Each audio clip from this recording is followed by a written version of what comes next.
Oke, kali ini saya akan menjelaskan tentang jurnal.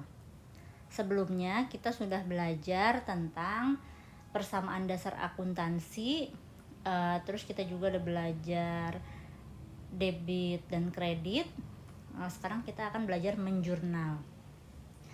Jadi menjurnal itu adalah proses mencatat transaksi. Pencatatannya secara double entry. Jadi setiap satu transaksi itu bisa mempengaruhi 2 akun atau lebih, gitu ya. Nah, di sini saya buatkan tabel agar lebih mudah diingat dan dipahami. Jadi di sini ada kelompok-kelompok akun. Ada harta, liabilitas, modal. Di sini juga saya sudah menuliskan saldo normalnya apa, terus apabila dia nanti ada bertambah atau berkurang, maka dia akan didebit atau dikredit, seperti itu ya teman-teman.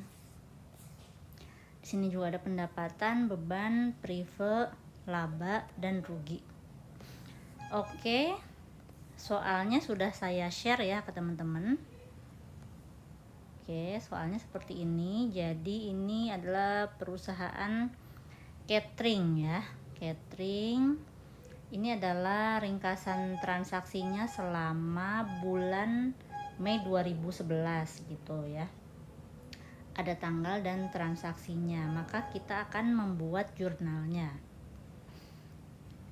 Tanggal 1 diinvestasikan sebagai modal usaha, uang tunai 8 juta dan peralatan 20 juta.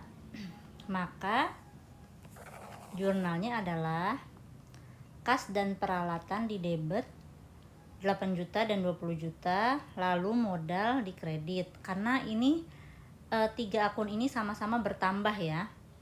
Kasnya bertambah, peralatannya bertambah, modalnya juga bertambah gitu. Terus pada tanggal 3 dibeli perlengkapan 600.000. Perlengkapan 600.000 pada kas ya. Terus tanggal 4 diterima pendapatan atas jasa catering 1.200.000. Kas pada pendapatan 1.200.000. Lalu bayar sewa untuk 1 tahun ya. Nah, di sini tanggal 6 dibayar sewa untuk 1 tahun. Dia tidak ditulis sebagai biaya, melainkan dia ditulis sebagai sewa dibayar di muka ya. Kenapa? Karena biaya sewa ini bukan hanya untuk bulan Mei saja, tetapi untuk setahun. Jadi tidak bisa dianggap sebagai biaya di 1 bulan saja gitu teman-teman. Jadi nantinya itu dia akan di-adjust setiap akhir bulan. Nanti ada ayat jurnal penyesuaian, nanti dia baru tuh dikurangin. Jadi dia penyusutannya sebulan sekali gitu teman-teman. Jadi tetap nanti di bulan Mei itu berarti 1 juta dibagi 12. Jadi biaya sewanya tuh enggak 1 juta, tapi 1 juta dibagi 12 gitu. Makanya di sini kita tulis sewa dibayar di muka 1 juta pada kas 1 juta.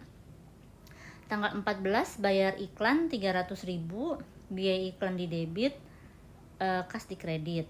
Tanggal 17 itu apa ya? Tanggal 17 ada jasa catering 900.000 yang pelunasannya diterima bulan depan. Oke, karena berarti dia sudah menyelesaikan pekerjaan tapi dia belum menerima pendapatan, berarti dia masuknya ke piutang ya. Jadi piutang pada pendapatan 900.000. Terus tanggal 20 membeli lagi perlengkapan tetapi secara kredit ya, berarti perlengkapan pada hutang usaha gitu. Tanggal 21 dibayarkan gaji. Nah, berarti biaya gaji di debit, kas di kredit 600.000. Selanjutnya diterima uang muka.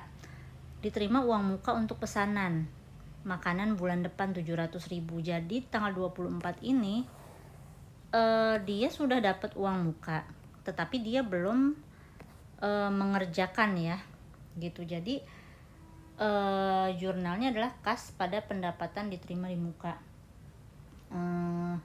Kenapa sih enggak disebut pendapatan aja Kak? Karena gini, karena sebenarnya tuh pekerjaannya itu untuk bulan depan, tapi dia ini uang mukanya dulu gitu, maksudnya mungkin kayak uang tanda jadi lah gitu. Jadi kita nggak bisa tuh mengakui sebagai pendapatan di bulan ini, jadi nantinya tuh di laporan keuangan si pendapatan 700.000 ini nggak boleh masuk, jadi nanti diakuinnya di bulan Juni gitu teman-teman ya. Jadi ini kita dianggap kas pada pendapatan diterima di muka, seolah-olah pendapatan diterima di muka ini masuknya sebagai hutang gitu. Jadi kita tuh masih ada utang sama customer gitu ya, karena belum kita kerjakan tapi uangnya udah kita terima duluan gitu. Jadi nanti kapan sih boleh diakui sebagai pendapatan? Nanti ya bulan depan gitu, ketika pekerjaannya udah diserahkan.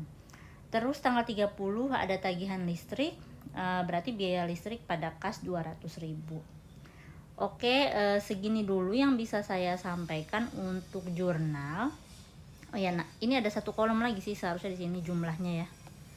Kalau benar berarti jumlahnya tuh sama ya, debit kredit. Nanti tinggal ini dijumlahkan dan ini juga dijumlahkan gitu. Nah, teman-teman kalau misalnya masih ada yang bingung, silakan nanti tanya aja di grup. Kalau misalnya yang nonton ini bukan dari grup WA saya, nggak apa-apa, tinggalin aja di komentar, nanti saya akan bales. Oke, makasih.